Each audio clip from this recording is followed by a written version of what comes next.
going onto the back line here, we're dooming this fight. We are not killing them. We are not in range. We are not maximizing our ultimate. Here, just go and kill the Amumu. Burn him down. Hello and welcome to another coaching video. This one is a gold level game with a Fiddlesticks versus an Amumu, but you will notice a few things about the compositions. Obviously, here we have Fiddlesticks, Rise, Cassiopeia. Now, if you first pick Fiddle and you're like, guys, please don't maximize the AP, and then they do it, you're like, well then. Or if you're perhaps a Fiddlesticks main / one trick, and they pick all the AP and you're like, yes, I have to go Fiddle because that's my comp. What we're going to see here is how exactly do we go against, look at that composition, right? The Amumu, the Conqueror. We're going to see the Demonics. I'm sure a lot of you are seeing a lot of Demonics embrace builds and itemizations with a lot of CC at the moment, you know, because Maokai and Amumu and things like that. So how do we navigate that as perhaps an assassin or a champion that is inherently squishy and susceptible to being squashed and having your W cancelled? Now, what's interesting is when I released a counter video, I put the mathematical counters. That means statistically, these champions beat this champion. And Amumu goes against Fiddle. But logically, we all know, as soon as Fiddle ults in or presses W, Amumu's just going to press the CC button. So how does that work out as well in terms of the back and forth? We shall have a look. 229 cross for the Fiddle. Lucian Nami bot lane. Yeah, Lucian Nami bot lane. You know what? We have the Yasuo actually killing the Singed. Wait, let's observe Kenny. Oh, he decides to flash and get the kill. Very nice. And we have the Amumu here starting bottom side and going top side. For us, this is a very, very good beginning. And you know what? If you have winning lanes, losing lanes, the nature of League is such that despite the various and copious amounts of variables every single game, you can always have yourself the best success if you know how to carry, and I'm here to help you do that. Virkayu.gg's comprehensive courses will give you all of the up-to-date information you need to climb on your MMR. This is all in addition to our powerful one-on-one coaching and access to the coaching VOD library. Sign up today and get a 20% discount that goes until the end of January. Take your potential and convert it into reality. Now we are finishing up our full clear here. This is actually, and this is hilarious, a faster clear than the Fiddlesticks main that we put on the gameplay channel who was Master Plus, you know, by about 9 to 10 seconds. Same clear too, blew down. Now we obviously know Lucian Nami's going to have this really good prior early. They're going to have this 2v2 potential. The Yuumi gets stunned CC, but we do the good business. This is so important when we're looking at being a jungler who's a farming jungler. Come on, Cassio, we burn the flash, that's fine. So we know straight up right now, we sequence down, we burn the sums. Lucian didn't use anything, that's important to note, right? He still has exhaust, he still has flash. So if you're a Go player, I know it's difficult to kind of focus on that minutia, as it were, those small things, but really try to do so. We also know the Amumu starter bot side is going top side, most likely on the crab and most likely ganking mid lane, misses the bandage toss. The set's gonna go in. Okay, nice little shift here. What we should be doing is just helping him out a little bit here as well. Yasuo's going back in on the Singed. So if you're the Fiddlesticks here, you're going, well, this is insane. Okay, you see the pings? You see the pings here because the Rise has TP. The Rise can just TP back in and kind of catch this, shove this, go vision, and kind of shadow down for the crab. We've taken way too long for that now, and now he won't have to TP. So the theory of whether you should or shouldn't, or whether you want to or not, you know, if you're a selfish player, you're just going to push it regardless, that's fine. But remember, in these elos, you're going to be compromised just a little bit in terms of their mental if they don't want you to do it. So it's like you got to balance those realities. Here, though, he did have TP. He very clearly wanted just a TP and catch it himself. And of course, we took so damn long to do it that it kind of wastes our time in terms of falling back down to the scuttle and just resetting and going for the next sequence. We have here the bottom lane doing good things. Here's the thing about we pushed mid lane, right? Took us a little bit of time, but the bot lane runs away with the lead that we gave them, which is absolutely fantastic. But we do know that the Amumu started bottom side, sequenced up, showed up here, went here, and then disappeared. He obviously then, he shows, I should have paused while I was explaining, but this is obvious, right? We know that he went blue, Gromp, Wolves, Raptors, Krugs. That is a full sequence. Sequencing means to do your camps in order that when they actually respawn, they respawn in that same order and you can just take them as a respawn. And the dead time between those camps being up means you can do things and have room for activities. More on that in the Farming Jungle video I just released on the main channel. We'll break that concept down for you nicely. But here we know that the Cassio, the Yuumi, they win the 2v2 against the obnoxious champions. And we know that the Amumu is going to reset, go down for his Gromp and sequence up. But all gold junglers, and as you reach into platinum, yeah, they still have that sort of shiny object syndrome that you will have in lower elo games, but they also know when to rotate to good scenarios. In this case, he's doing the Gromp. He knows the Fiddle went mid lane, pushed it, took a long time to do it, fell back to the Crab, then would have gone back to base. So he knows the Fiddle's second sequence is really delayed so that he knows I can actually go for this risk and try and get myself a kill. Now, obviously, when it's a Cassiopeia, good dodge, right? Mechanics, gotta be, keep your mouse in that situation. You're saying, well, how did Cassio do that? Keep your mouse really close. You see that? Keep your mouse really close to your character champion when that happens, so you can be really agile with the direction you need to go. And typically, it's just left or right. Wait for the spell to come out, the animation, and then just go 90 degrees in the direction that makes the most sense to avoid the spell. And that's exactly what she did. She waited, kept the mouse close, and moved back. Well done. That's a good use of those things. And in gold, you will start to notice that stuff. Now, if we were tracking the Amumu, which we are, we have the Singe doing Singe things, so we're going to try and stop him from proxying here. You know what? You can do this, especially when he's got no... Oh, actually, his flash is up again, so again, the W's suck. I mean... This is not a... Yeah, okay, I like that, I like that. Just make the flash, make the connection.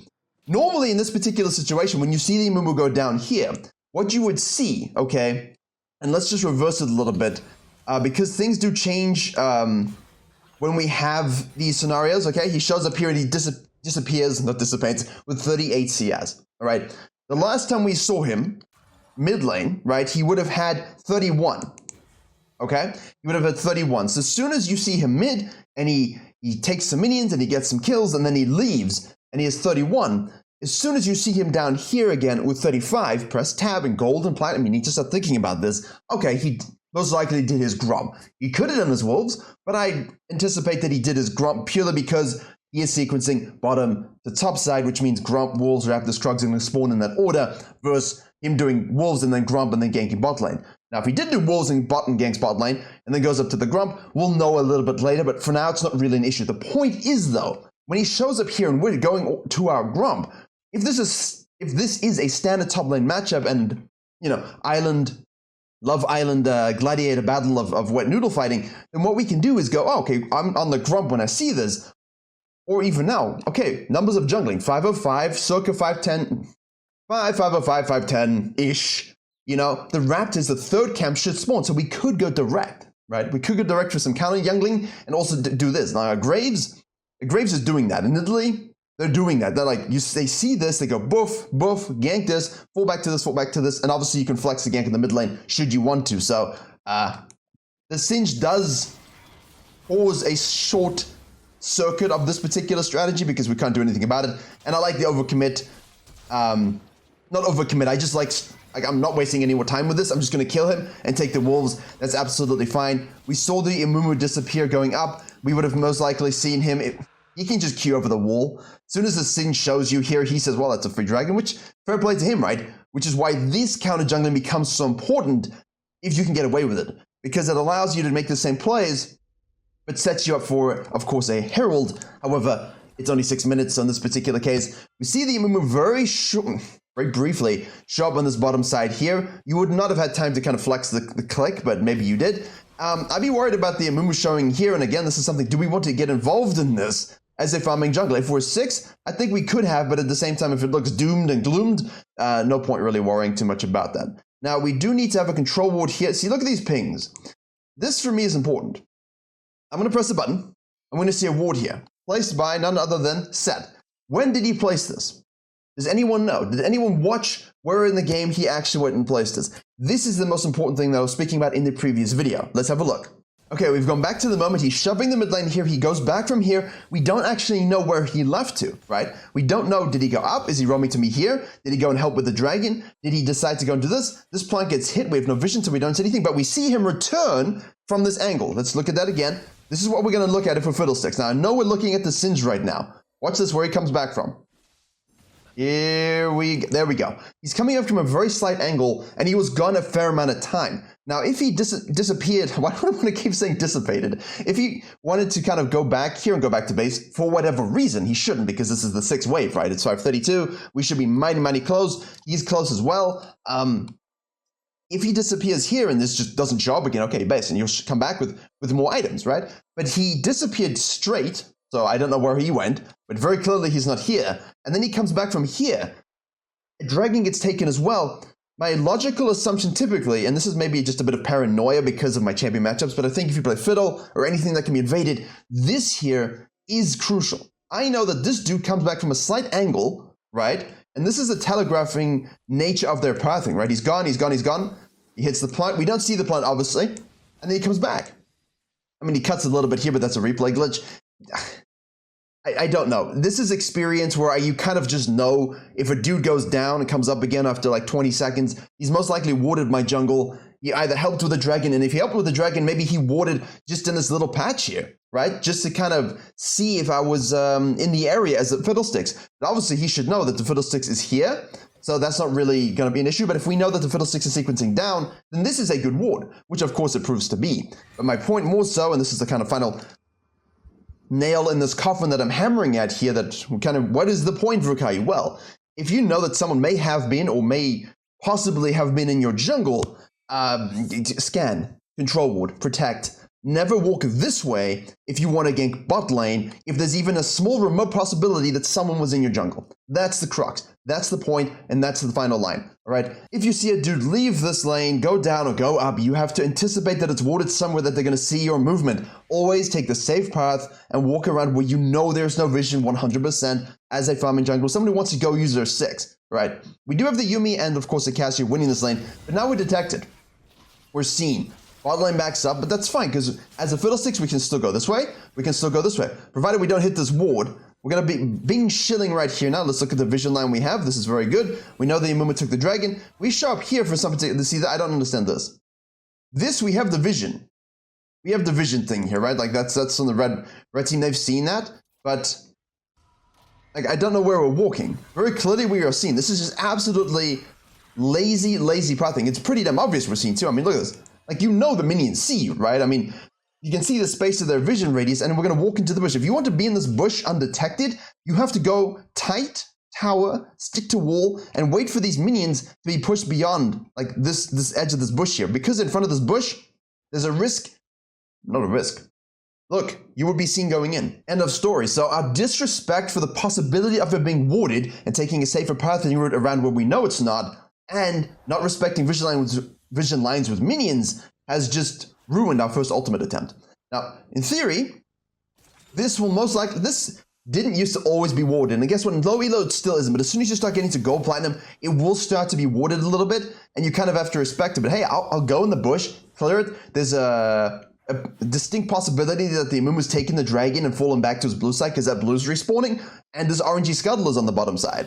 So this right here is us creating, this is created by our pathing. How is this created by our pathing, Virkayu? No way that's our fault. Well, firstly, you showed up here on a ward again, not results basing it. This is, I will not path in this direction if I think it's warded at all, especially if I want to go bottom lane. I will always look to try and get the sleight of hand in terms of my approach. You have to have that discipline and respect possibilities, because if you don't, you're Evelyn. I mean, if you're Evelyn, sure, play like this, but if you're not Evelyn, you can't. Now, we do this once, which forces them to retract. Then we walk again, twice, which forces them to retract. Your lanes don't understand this behavior. They think, come on, yes, we can get the Fiddle gank. Fiddle goes back to base. You have to know that if the Amumu gank bottom lane, right, he went to that 38 CS or whatever it was at the time, and then goes to his dragon over here, his dragon, and then he falls back to his wolves and his blue. Maybe he's been out so long that the grump respawns. You've got this on the bottom side. You know the Fiddle, you know the Amumu is most likely going to look to use his bottom lane. But because of our position, we force their lane to retract, which makes that gank so damn easy for him, right? Whereas if we just kind of respected the possibility here, took a normal pathing route, went to this bush and said, it's warded, how unfortunate, but there's an RNG crab here. Maybe I'll use the prior that I've created to snack the crab away. If a Amumu comes in and your bot lane has prior, then we can look to maybe do something. Obviously, you have to use your brain and understand, is it a good fight, bad fight? Should I leave? Should I take it? That's all a separate issue. But the point is, your vision detection in gold and platinum is going to start to cause laners to behave differently, which can allow the enemy jungler to get free ganks. And that is a no-no in my universe. I don't like to do that, and if I do that, I'm very upset with myself. And I'll take the blame for it, and I do. Obviously, you're not always going to be able to detect every single damn ward. I'm not saying that that's necessarily the case, Fear, silence, suck. I feel like we could have just looked to ult him and tried to do something there, but we'll go for the, like, we get interrupted as well. We get the knock-up, we get the ult, but okay, we'll get the kill. The Singed, I suppose, has shown himself to be, oh, careful, you know, Amumu's mid lane, Set is showing up in the top side, nice, fierce up. Good restraint, actually, well used. Maybe I'm being a bit too, like, I just want to use my ult and kill somebody. Possibly. Does happen. Set decides to we saw the Amumu mid lane here. He should be rotating up. We got to avoid the Set as much as possible. Good fear there. We do have the Sucky again. Amumu is rotating up here. He doesn't have his ult because he used the bottom lane. We do get hit by the bandage toss. That's not so good. We're gonna get the Sucky. We're just gonna ult him now. We're just like, okay, you know what? I'm sick of this. Let me get some kills. That was a flash animation. Don't worry, guys. It's a flash animation. That's an overchase now. We get hit by another bandage toss and then we get killed. Classical overchase. Rise shows up. Ooh, man. It sucks to not have the damage to get the kills there. But once you burn the Amumu's flash as he leaves, I think you just have to go, well, that was a long fight, a sucky fight, and, well, at least I got his flash, I guess. And I think that's fine. But the overchase, we know the Set's still in the area. We know he's going to have another bandage toss coming up. This Singed is not really playing the game, is he? Yeah. So we give Amumu freebies bottom lane. We're still able to make good plays top lane. Again, good restraint in the ultimate. That's probably me being a bit like trigger happy, which of course happens. So we get the kill. We don't want to results base it too much, but then Amumu shows up. So like, okay, fine, we're going to ult you. We force his flash out. Cool. Alpha flash is always good. The problem with this though is it does give us a little bit of an issue in terms of the Herald. Did Amumu go to his red side jungle? Did he go straight to the Herald? He hasn't yet spent his cash money gold. So I'm kind of interested in potentially loop pathing this, right? Where I'll go Grump Wolves and then kind of go back into the Herald here, because if the Amumu stayed out and wants to go for this, he hasn't spent his gold, which means I can easily win that fight. If he has gone back to base and he shows up, obviously then we have to play the Prio in the fight game, but that would be a little bit odd as well because he most likely has camps available and no Prio in the solo lanes. However, we choose to carry on sequencing. Ult will be up in 16 seconds. I do like, by the way, trying to get a little loop, you know, Grump Wolves into the Herald again when you expect them to kind of take camps and reset, or you expect them to kind of sequence down as well. That sneaky Herald cut is really, really useful. So when you're used to sequencing once, sequencing twice, sequencing three, nah, I'm going to do that. And now you catch them sleeping because they think you're going to keep doing the same thing. And that sort of mind game stuff is pretty important. Now, Herald hasn't kind of dinged as something that's being taken, which means we most likely think that the Amumu took his red set and reset or some sort of kind of action like that. Here he is, very good. We do have ult available. Can we actually win this? And that's the immense question here. If we're going to ult him first, he's just going to go ahead and Q bandage toss us eventually. We need the Yuumi to kind of do damage.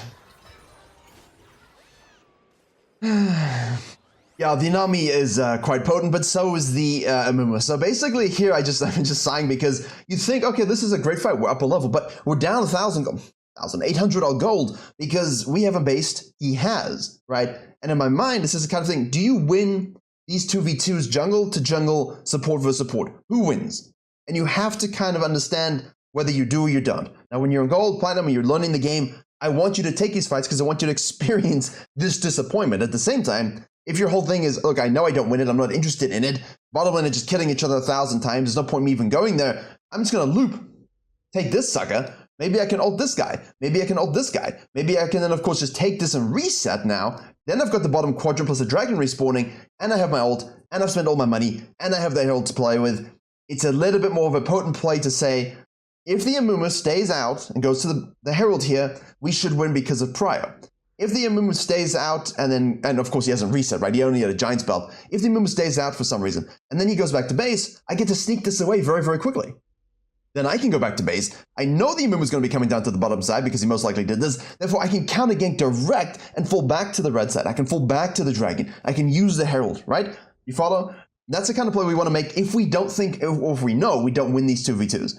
If you don't know, then here's the experience. What should we do to maybe win this one a little bit more differently? So we're going with the ult and the sucky combo at the same time. The problem is this, it puts us in a very stagnant position. And you can see from the Amumu's pathing, he's expecting the Yuumi to run away. He's not expecting the Fiddlesticks to be sitting in the bush with her, which means you have the advantage of waiting a little bit longer potentially using the minion wave to your advantage. Because why is the minion wave important here? The minion wave allows us to put a body between ourselves and the Amumu bandage toss. So the concept here is I want to be able to ult him, suck him, fear and silence him such that he can't really bandage toss me or ult me. Most likely he's going to have a window to do so. However, only the ultimate, because I have minions in front of me. He kind of just he kind of just queue the minions and get to me, right? He can queue the minions, but I'm not stunned.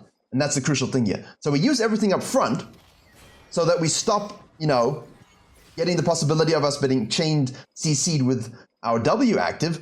But now we don't even get our E off. Bottom left, E didn't go off. Fear does go off, but we do get bandage toss. We do get stunned, which means Anami can guaranteed hit a bubble. Good rotation by her, and we're screwed. So we needed to play more so around positioning the minions between us and the bandage toss. You don't have enough damage yet to one-shot him and get in the way, especially when he has Demonic's Embrace. And of course, he pressed the ult button. And here we're trying... we did get the silence off a little bit at the end there, but it doesn't matter. He's just doing the percentage max HP damage to us. And the Yuumi is just a terrible player, as all Yuumi players are. And the champion just is in a garbage state. And will work great if you're playing like an Echo or a Yi, sure, and you get fed and you just have them on them, but...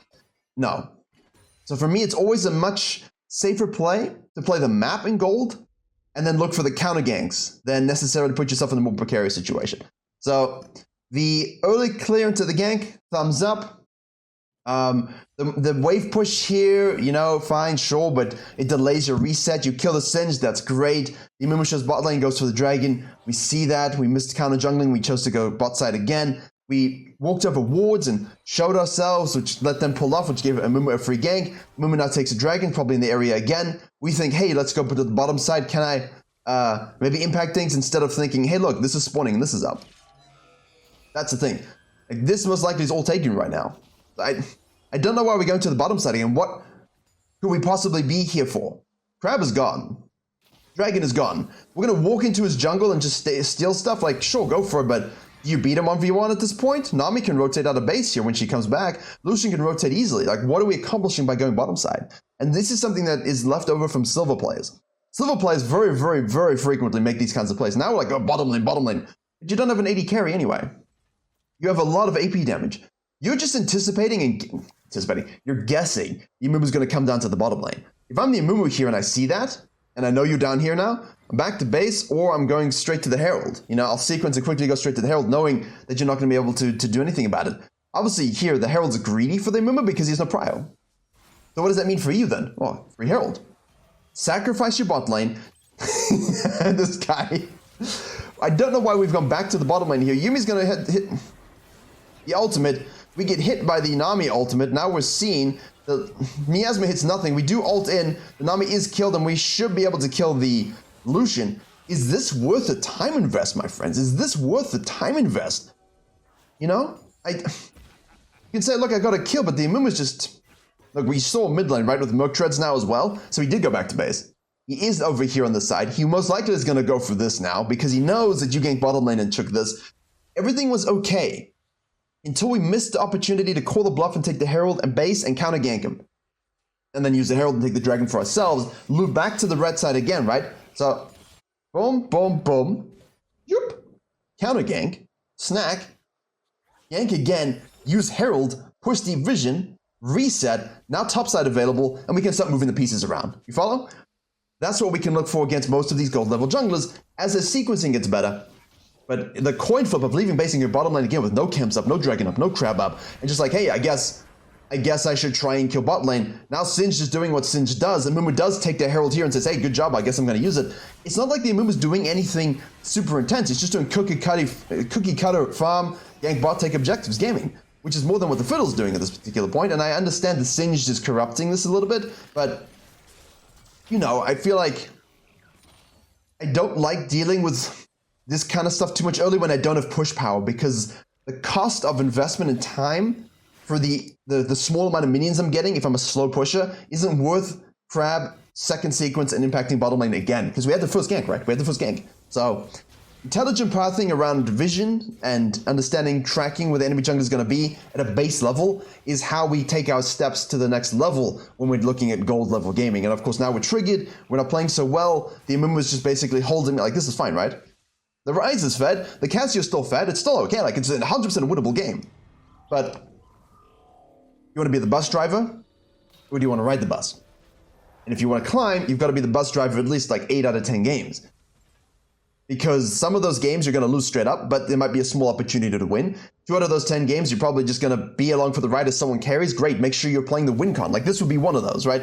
Can I do what I need to do as Fiddle to try and help my team? Now, if we were playing something a bit more classical, if we were playing a Maokai or an Udi or something like this, an Abyssal Mask might be a chef's kiss moment. I mean, could you run it on Fiddle? Sure. I mean, if you're worried about tanky things, but again, like, why? I mean, I do wish they kind of had a bit more support for that, but full AP with the Void stuff and a Shadow Flame and, you know, all that kind of stuff is absolutely fine. Banshee's Veil. Banshee's Veil is goated this game for Fiddle, by the way. You have to have a Banshee's Veil in your kit. And we've gone for the Leandry's build, which of course we put on the gameplay channel because of the percentage damage we got set. We got a movement, we got singed. I like it, right? I like it. The mobility is obviously nice and the penetration is obviously nice, but we have itemization we can go instead. And again, we're just guessing. We have no idea. I mean, this is the problem with Fiddle. Like, look at this. This has to be done first. First, do this. Oh, I'm seen. I guess I farm. Don't walk by it and then go, well. You know, obviously, if you go the long way, as one does typically, it's usually better. But here you see we go this way. So if you are not sure if this is warded, but you do want to go for another lane gank again, which is obviously a Fiddle play, don't go here. Cut down, okay? Anticipation. Is it warded? I don't know. If it is warded, does it ruin and waste my time? Yes. Okay, we'll take the safest pathing route. Is it warded? Yes. Okay, we'll take the safest pathing route. Is it warded? No. Okay, then do whatever the hell you want. But if you don't know, do the play that makes the most sense that you can have the best success, rather than coin flipping if it's warded or not, which is obviously what happens in gold. We coin flip golden coins. But at the same time, we are still at least trying to keep up in tempo. Oh, look, it's warded, I guess. Now I'm worried, oh, like they see me, is the Mumu coming down? Look at the invest here. Nice hook over the wall. We get that Yuumi ult. We're getting the double flea on both targets. See, there we go. That's it. See, that was a good investment, but we could have just damn well done that in the first place. There's no reason to go bot lane and waste all that time. All that wasted time is compromising our own sequencing, allowing the Amumu to maintain parity with CS, which of course is illegal. But good invest into the gank there, obviously. Couple bad, I mean, basically, what are we looking at? 50% good ganks, well timed, well executed. 50% just terrible ganks, wasting time, seen, not thinking about it. So you got to reduce that coin flip. Weighted coin is what you want.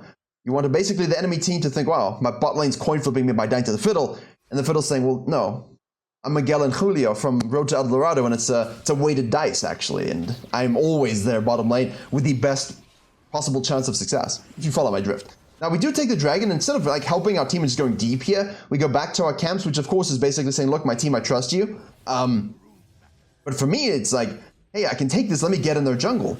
You should want to help your team here. Now, your team gets away with it, which is, of course, the win condition. Red Rise, for Cassio, Yasuo did a solid job. We're basically saying, look, I'm going to go back to my camps in sequence and deal with the singed. I'd rather just take everything, kill everybody, push this up, force rotations here, then you can go mid lane, force this out, or you can go back to base and then go deal with the singed. I don't like, we get a kill, cool, whatever, right? But if our bottom lane and everyone dies down there now because we're too top lane, that's on me, that's on us. Because I want to be here with them right now, right?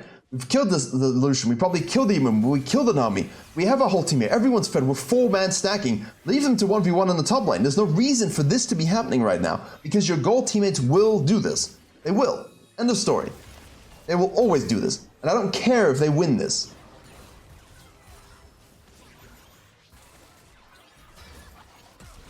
They don't win it. I wanted to see. I wasn't entirely sure if they would or they wouldn't, right? Okay. Sorry, my speakers were actually off the whole time. I was playing deaf. Sometimes you stream coaching and the sound doesn't come through and I have to play only through my eyes. It's so weird. It's really, really an odd sensation to be used to game sounds and then to not have any. I don't play with pings as it is, though. People's pings are muted because they're most likely pinging stupid stuff, and I want to put the focus on me to have the awareness, right? It's awareness training. But it does come at a cost. If you miss obvious things or your team pings things and you don't get kills because of it.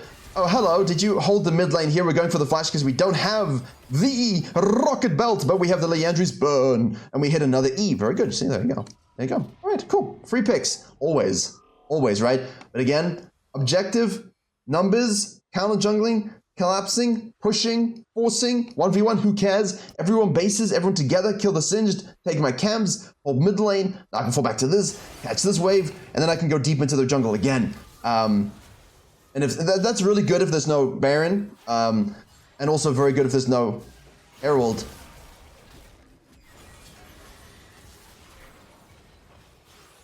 Team's doing work. These games, let me put it this way. These kind of games where you're the jungler and you have like 30% KB, but you get 7, 8 CSPM, as long as you're getting the objectives and you help them get ahead, you can still get honors. Like a high elo laner will recognize, look, you know, my jungler doesn't have the highest KP or the highest damage, but they had map control, they had objectives, and their 2-3 ganks for me help me carry this game, getting the damage. Like that counter gank, that shove, that hold, whatever it may be, allowed me to actually pop off.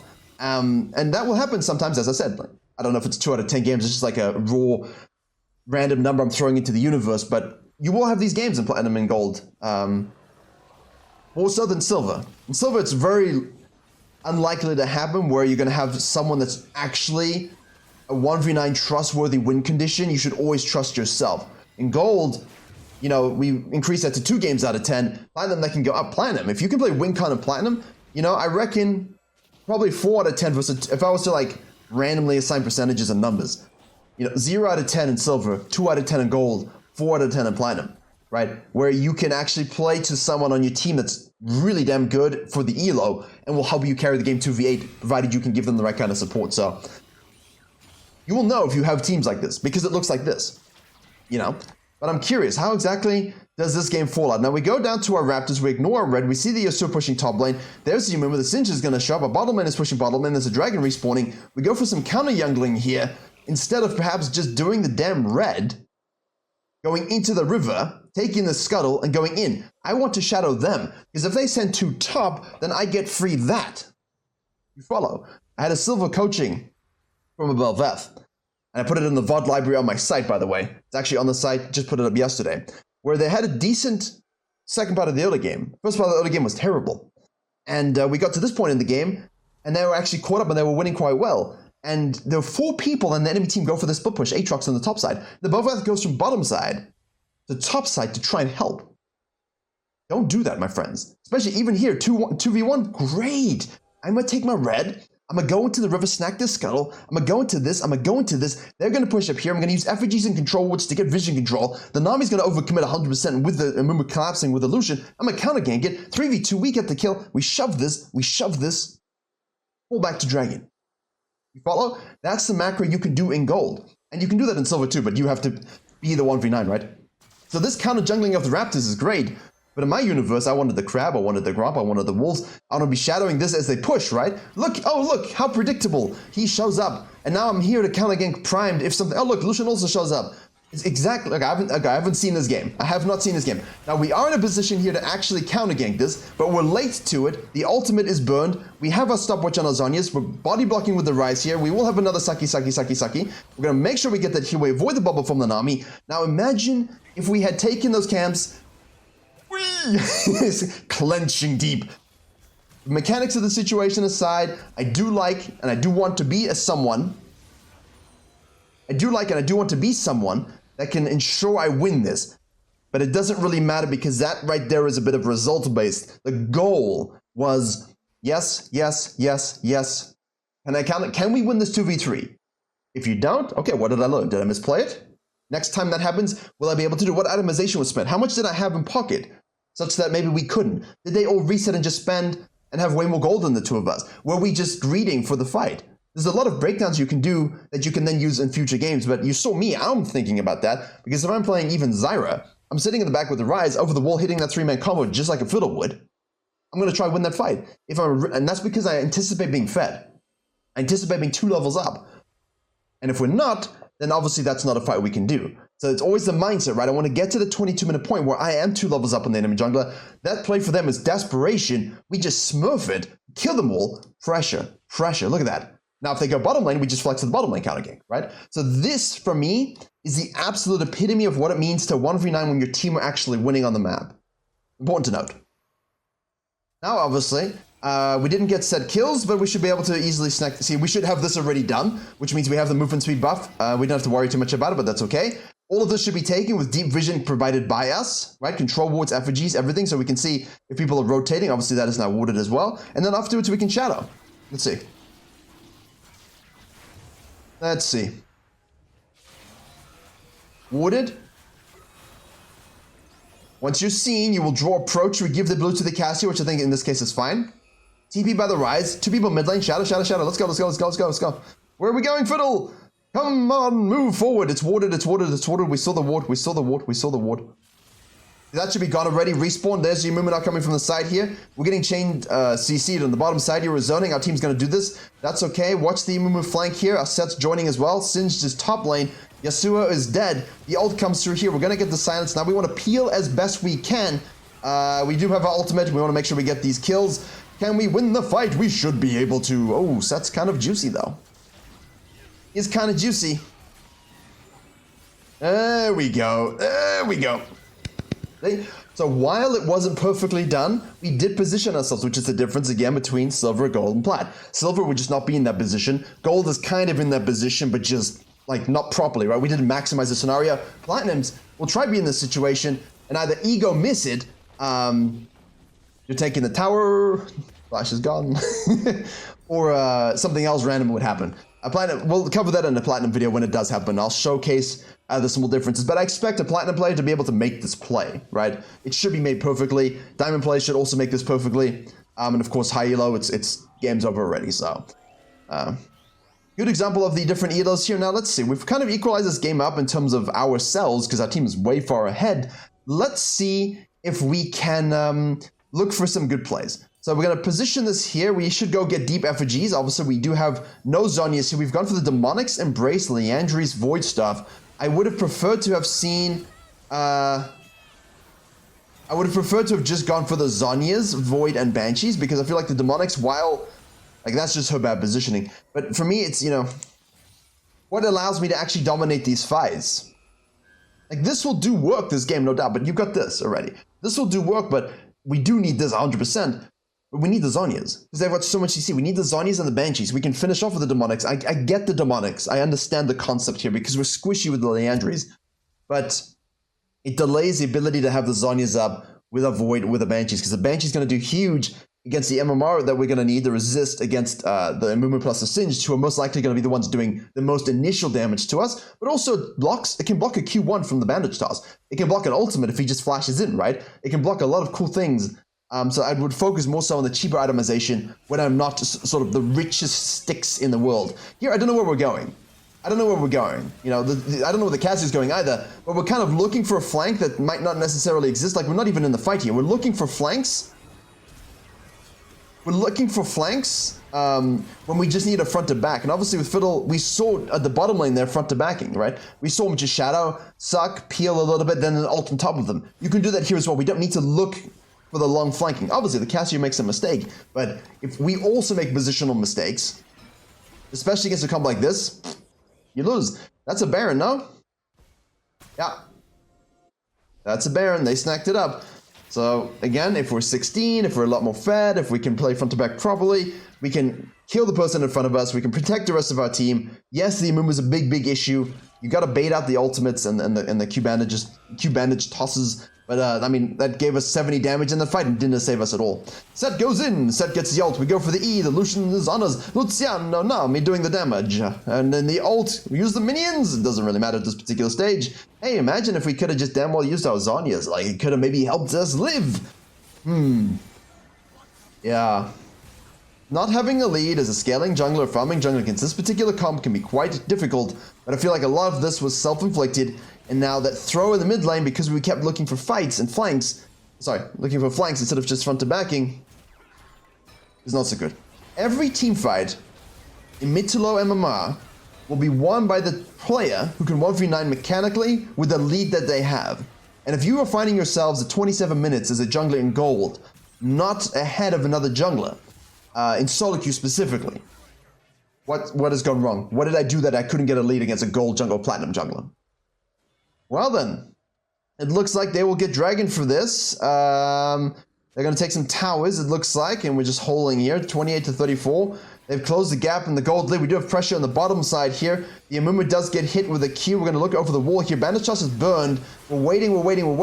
The Nami's ulting here. Then, ooh, we're going deep. Nope. What should we have done, my friends? What's our goal? Playing to the win con, right? We are actually in a decent position here. Look at the Amumu's body language. Look at the Nami, look at the Lucian. Look at the Singe, look at the Set. Look at Yasuo's Wind here. They're going on our backline. They're going to a Cassio and a Ryze. We need to just make sure we can kill everyone there, because then the rest of us can chase down afterwards. And we currently have this pressure. Win this fight, win the game. We have 2 TPs. It's GG. We win from this, right? As soon as this happens, you're channeling your ultimate so that you can land right here, kill the Amumu ASAP, and peel the Set with a fear so that he cannot get involved. So your whole team can break down, kill the Amumu. Now you can all focus on the Set. We have the Yasuo here doing whatever, doesn't really matter, but now we have numbers 5v4. Now we focus the Set, and we just stick and suck and fear and silence, and stick and suck and fear and silence as best we can. But as soon as we try to be an assassin, right, going onto the back line here, we're dooming this fight. We are not killing them. We are not in range. We are not maximizing our ultimate. Here, just go and kill the Amumu. Burn him down. He's dead, right? So basically, the Amumu's dead right now. This Bandage Toss doesn't even go through because he's feared from your ult and he dies. Bandage Toss doesn't go through, so no one's stunned. Now you can turn on to the Set, right? Leave the Yasuo. We do actually end up hitting the Cassio on him, so now imagine the Amumu is dead, which is burning this guy down. We're burning him down. So Set the Singe dies, 100%. The Set will be the next one, and now basically it's about front to back. But in the meantime, they're killing the Amumu. They're focusing on the Amumu instead of focusing on the other 2 targets because we went to the back line and just died. All right? So this is 100% where the game is actually lost. And team fighting mechanics and positioning will win you so much. Because look at this. We could just be focusing on this. This is something that shouldn't be happening. Because right now we're pushing. Someone TPs, we're pushing. We get this, we can bust this down, we can go top lane. It's just GG fight, right? It's an absolute GG fight. So let's see what does happen. Ryze does go TP's bottom lane here. We don't need to watch that. He dies. We're lagging behind, obviously, because we're dead. We're not in the picture. We still don't have our Zhonya's because we wasted it on the Demonics. Again, the Zhonya's would have been huge, that fight. Way more than the Demonics. Oh, yeah, my friends. Oh, yeah, because if we're dead when this happens, it's on us, right? So let's see. Most likely an overstay of some sort. Let's have a look. Oh, well. It was an overstay, but the Lucian did ADC positioning things and died. Then the Amumu just flashes in, hits the Bandit Shots, hits the ultimate. Now the Amu's like, help me, I'm running. And then she's gonna die as well. We have a Baron up in less than a minute. We have all these camps available. And we get flipped here because obviously gold things goes in one at a time. And you're like, well, I can do nothing about my team. My team sucks. Well, they have 39 kills. You're 955. And you are the one that ultimately lost the game with that team fight. And now they get the reverse push. We do have the inhib though.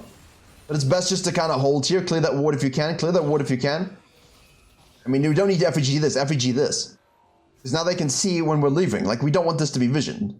Visioned? Warded. I know Baron is coming up and Dragon is coming up, but... like, we're going to Krugs, we're going to Red, we're going to Raptors, enemy team's like... this is where it's like, are the enemy team on the Baron or did they base? I don't know. Because I'm doing my Krugs. And the enemy team can basically go, well, we know that they're not on the Baron because we saw them all go down across the ward that wasn't cleared. In the middle of the lane. Again, we're peeling... see, this is better. This is better now. Cool. Right? Now we do have numbers. Again, we're not in a position here. Ward is placed. We're going down the bottom side here. It's most likely being flanked by someone. We're using this here. The Lucian is ulting in. Miasma is down. They're probably, you know... at this point... see, the problem is as well, we're sitting on stopwatch plus Phoenix for like 20,000 years. We can buy no control words. We can buy no other itemization. Silly. And now we're trying to flank again as an assassin, and they're like, well, I don't, you know, we don't see Fiddle, so we're just going to go in. And now the Fiddle's like, wait for me. And then, like, look at this. Ult doesn't really maximize the full channel over time, right? And Lucian's able to do the cleanups. We're able to get some burnings and sucky-suckies, but we're getting burned down by the magic damage of the Amumu, and we're squishy. And again, we don't have Zhonya's. Active could have saved us a few times. And from this, they end, so... learn that not always must you be an assassin. And again, you're not playing Rocket Belt. If you're playing Rocket Belt, we could argue, okay, look, you're an assassin. Playing Leandries. So kill the people that you built Leandries to kill. You built Leandries to kill the tanky boys. Heal them up and kill the tanky boys. Sit here. They want to engage, let them engage, do the counter engage. Don't always have to be the engage in the backline dive. Yeah? And that's why we lost.